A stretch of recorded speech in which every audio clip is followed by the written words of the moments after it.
Kagustuhan po ng Diyos na tayo ay makapagpahinga. But the question is, why are we so tired? Why are we exhausted? Ano ang dahilan ng ating kapaguran? Bakit ka napapagod? I think there are two reasons why we are tired and exhausted.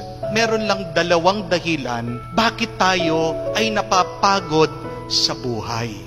The first reason is when we labor without fruits, and the second is when we carry so many burdens.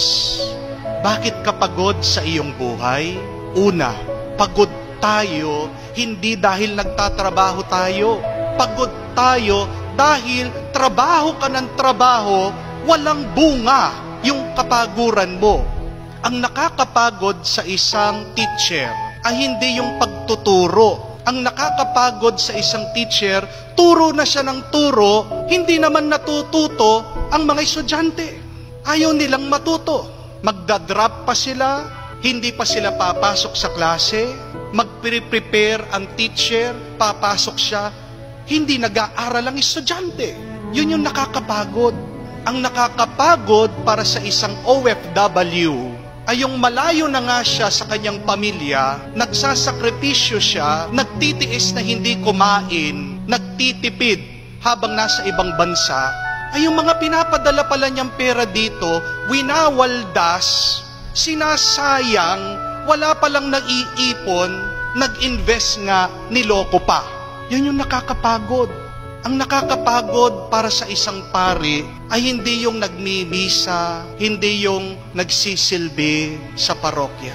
Ang nakakapagod para sa isang pari ay yung ginagawa na niya lahat para mapaganda ang parokya, ginagawa na niyang lahat para maganda ang kanyang homilya, abay wala pang magsisimba, tapos sisiraan pa siya. Yun yung nakakapagod, hindi yung trabaho, pero yung trabaho ka na ng trabaho, pero wala palang resulta, wala palang magandang bunga. Pangalawa, ang nakakapagod ay yung napakarami mong dinadala bit-bit sa iyong buhay. Iniisip mo na ang iyong pamilya, iniisip mo na ang iyong trabaho, iniisip mo pa ang iyong sakit, iniisip mo din minsan ang iyong mga kaibigan, hindi mo pa makalimutan yung iyong nakaraan.